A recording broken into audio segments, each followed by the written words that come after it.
Zora wished for only one thing: to be free and to roam wherever it pleased.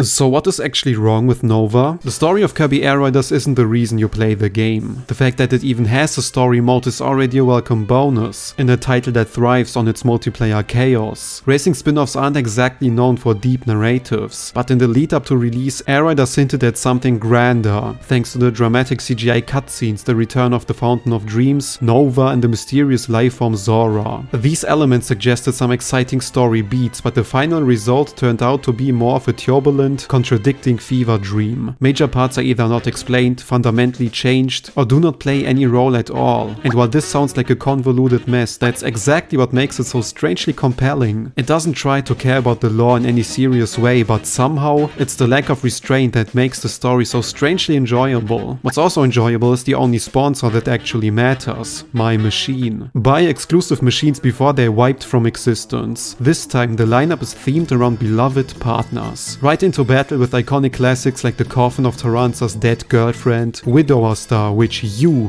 dear viewer, graciously named. It beat out much more questionable suggestions. Or cruise in style with Macman's fiancée, Miss Macman. Bogstar has already been scrapped, so act fast, because nothing boosts Air Riders from a 4 out of 10 to a solid 10 like Greed-themed merchandise. The basic premise isn't too far off from your typical Kirby title. Many eons ago, an inorganic conscious life form named Zora roamed the universe, until he crash landed on Kirby's home planet. There he remained dormant, clinging to a single wish: to move freely. His desire was so powerful that it resonated with the Fountain of Dreams, which amplified the desire until it finally reached the wish-granting comet Nova. In response, Nova unleashed machines across planet Popstar with one ultimate goal: to destroy the planet. Yeah, that was quite a curveball. What began as an intriguing premise for Zora quickly spirals into a full-blown, world-ending crisis led by a figure we once believed to be neutral. Nova actively orchestrates the destruction of planet Pop by deploying worker drones to Zora, who they dismantle to construct the ultimate weapon, Gigantus. Much like Zora, Gigantus cannot move by itself, so it emits a powerful signal summoning all machines and their riders in order to drain their strength and achieve completion. Taransa will definitely lie to himself that his dead girlfriend's Widower Star twitching means something. In a final act of resistance, Zora breaks free and transforms into Noir DDD, determined to stop every rider from reaching Gigantus. Technically, Nova does grant Zora's wish just through the most insane contractual loophole I've ever seen. Zora wants to roam freely, so Nova follows by tearing him apart and forcing him to stop riders from activating a world-ending machine. Makes you really wonder what happens if you ask Nova for anything else. I want to be the richest person in the world, but everyone richer than you dies. I wish for everyone to have drinkable water, so he floods the planet. I hope I meet my perfect partner, but she listens to Taylor Swift. This isn't a monkey's paw, the entire monkey is curling. It was quite obvious Zora wouldn't end up as the true antagonist, but Road Trip casually rewrites what we thought were established rules just to give Nova a conscious, malicious agenda.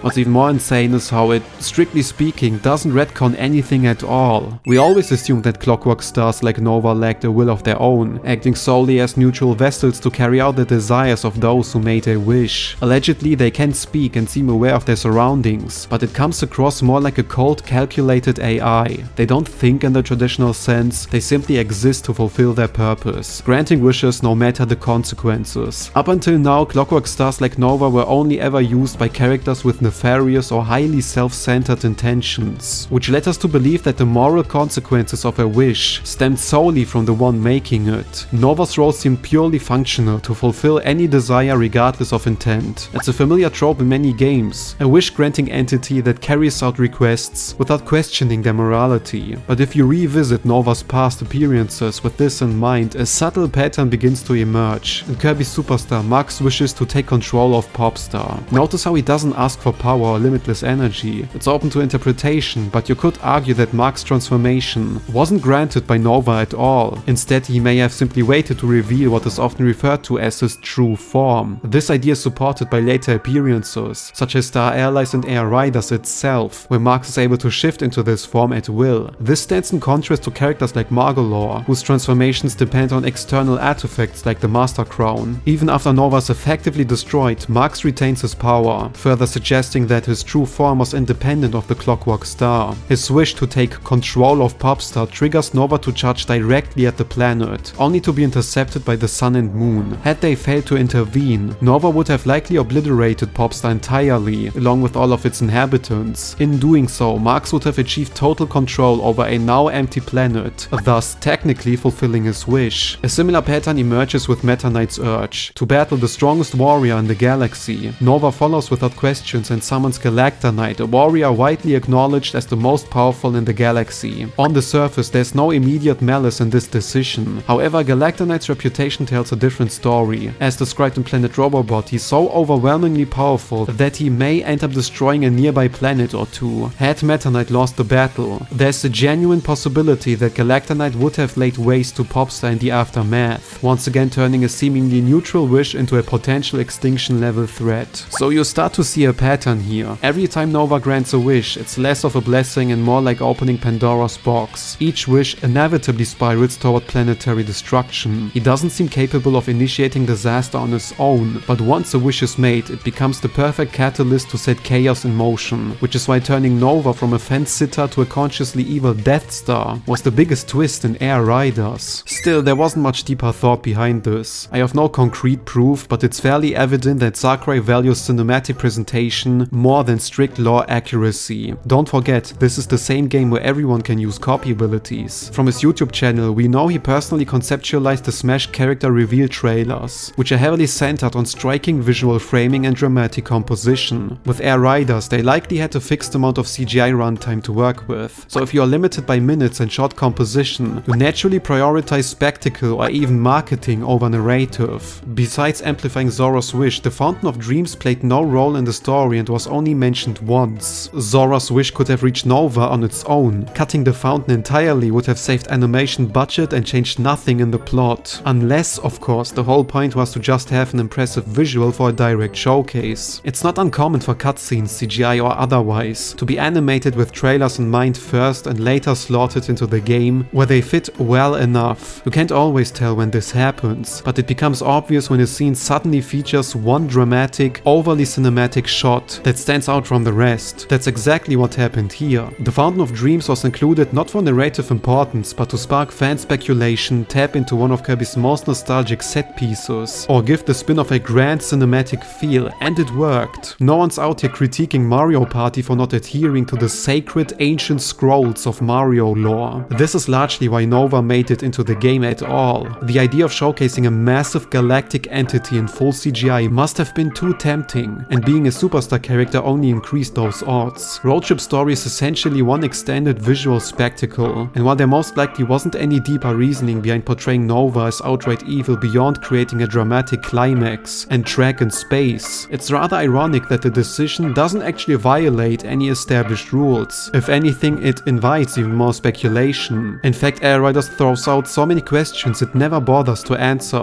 Why is Nova randomly floating around Popstar? Wasn't he destroyed in Superstar? Could it be a different Clockwork Star? Why is Sora committing identity theft? Millions are suffering. Where does this legendary random lion machine suddenly come from? Although narratively lazy, it's also incredibly Sakurai-esque, where he introduces seemingly random elements that don't quite fit the story, but they're undeniably stylish enough that makes you believe his argument in the game proposal document was, "I think riding a fire lion is just cool." Nintendo IPs often only loosely follow their own lore, bending established rules whenever it serves a creative or unique idea. Sometimes it works, sometimes it doesn't, but the Kirby series, especially its spin-offs, shouldn't be shackled by rigid continuity that only a small subset of hardcore fans truly care about. That's why Lions don't concern themselves with strict lore, instead prioritizing a one-time visually sweeping spectacle that should be appreciated as a privilege not every game, let alone a mere spin-off, receives. However, the biggest letdown in the story is still Nova not exploding with an echoing meow and fading eyes.